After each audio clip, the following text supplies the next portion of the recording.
I'm Blair Reynolds with On the Beam, and a lot of times we go through our daily activities and we don't know who's behind the scenes.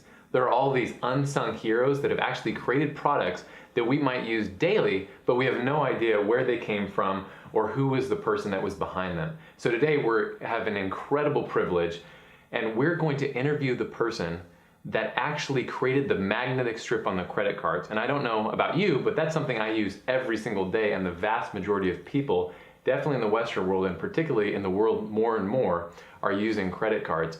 So today we have an incredible privilege to interview Ron Klein. Thank you. Yeah, thanks for being with us. Thank you, Blair. Yeah, it's a pleasure. It is a pleasure, and you get called this a lot, but I don't know the backstory to it, so help me out with this. You get called the grandfather of possibilities. Can you just unpack that for us a bit? It was I had dinner one evening. I was invited by a famous speaker, Willie Jolly, and his wife, Dee. And he was speaking in New Orleans. He heard of me. I was on his radio show at one time, and he wanted to have dinner with me. And they were saying, Ron, tell us a little bit about your parents. Were they inventors? Were they creative persons? And I said, well, not really. My dad was a postal worker. My mom worked in a department store, and they were very supportive. However, they really didn't totally understand my inventiveness, my creativity as a young boy. But I was really mentored by my mom's dad, my grandfather. He was a wonderful, wonderful man, very special in my life, and I was with him all the time. He was a famous inventor. He invented the first steam propulsion ship for the ship industry. Oh my goodness. And he invented a torpedo detector during the First World War for submarines. Wow. He invented the first pressing machine.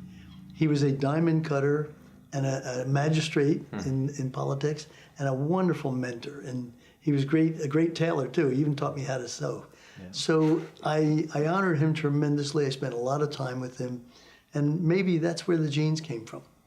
Could be. Yeah, fascinating. So the grandfather is actually your grandfather. Well, it's my grandfather, right? So to complete the story was Dee. I was telling the story to Dee because she wanted to know, well, where did all of this knowledge and wisdom and creativity come from?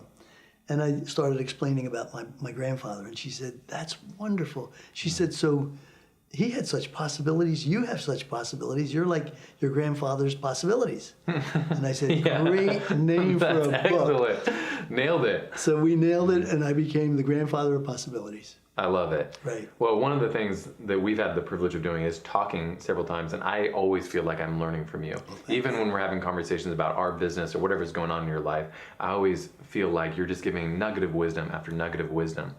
But one of the things that you've done exceptionally well is you bring clarity. It seems like every time you talk, there's just this surgical precision to what you're thinking and being able to communicate, but you actually extend that to the people that you're talking with. It feels like we get clarity as you talk. So I'm curious, can you unpack just how your mind works and the ideology that comes about to kind of help people think with more clarity? I think it's important that I get the feel that when I'm speaking to someone, they fully understand what it is that I'm saying and what I'm trying to help them with. And if they don't, and if I get that sense, I try and put it in some sort of context that is familiar to them so that our brains are communicating back and forth. And I always define, well, I don't consider problems, I consider them challenges. Yeah. And in my opinion, there's a benefit, there's a gift, there's a reward behind every challenge. There's an opportunity. And it's important to identify every issue that you're involved with, whether it be a design or whether it be a marriage or a personal function. No matter what it is, there's a given to that. In other words, what is it that you're understanding? What is it that you're provided with? And from that, then you have to determine what is the goal I'm seeking with this information. I always classify it and qualify it as to word problems that we received in the grade school. Yeah. Where there was a lot of superfluous information, but you had to seek out what is the given, what's the information that's provided there, and then seek out what is the solution you're truly looking for. And with that, then I break it down into a rationale where everything else is just the journey. It's the journey in between the given and the function that you're looking for, the solution. Well, how does somebody do that? Let's say that they've diagnosed those two segments of, let's just go into the business world, and an entrepreneur is looking at that. They've recognized the given, they've recognized where they want to go. well, then what do they do? How do they think about that process? How do they implement it? Exactly. How do they launch, and where do you start? You have to, well, first of all, you have to find out and ask a lot of questions as to what is pertinent in starting a business. You have to understand the different types of businesses. Do I want to be an LC?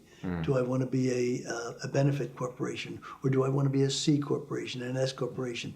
These are terms that someone might learn of or just hear of, but then you have to investigate what's involved in that. So you have to go through all the processes of starting a business or defining what it is that your product is going to be. And so you said, okay, you've decided and you've learned what the given is and the solution you're looking for. How do you go through the implementation?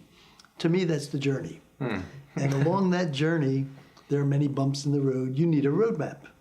If you're starting from point A and you're going to get to point B, whether it be a widget, a business, a launch, or a function, you now need a roadmap as to what are the steps you have to follow to take you to the future end and to the mission. And those roadmaps are called a graphic communication device, where somebody else can appear and look at it and get a good understanding, otherwise known as a flowchart. Really? Flowchart? Absolutely. So, and that's your roadmap. Yeah. Your roadmap to success or business or any function. And within that roadmap, you have to then define all of the elements that come to your mind, because if you try and start with a narrative first, you won't put it in the proper order.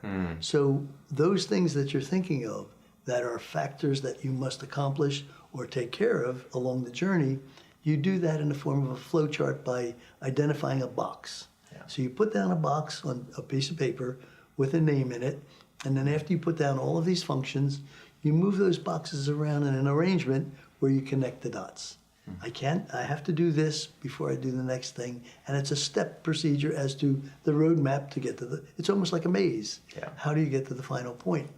And then you study that yourself, and you ask yourself, is this my original concept? Is this my mission? Is this my model? And you start finding missing items, because there's a lot of what ifs in that flow chart. What if this happens? What if that happens?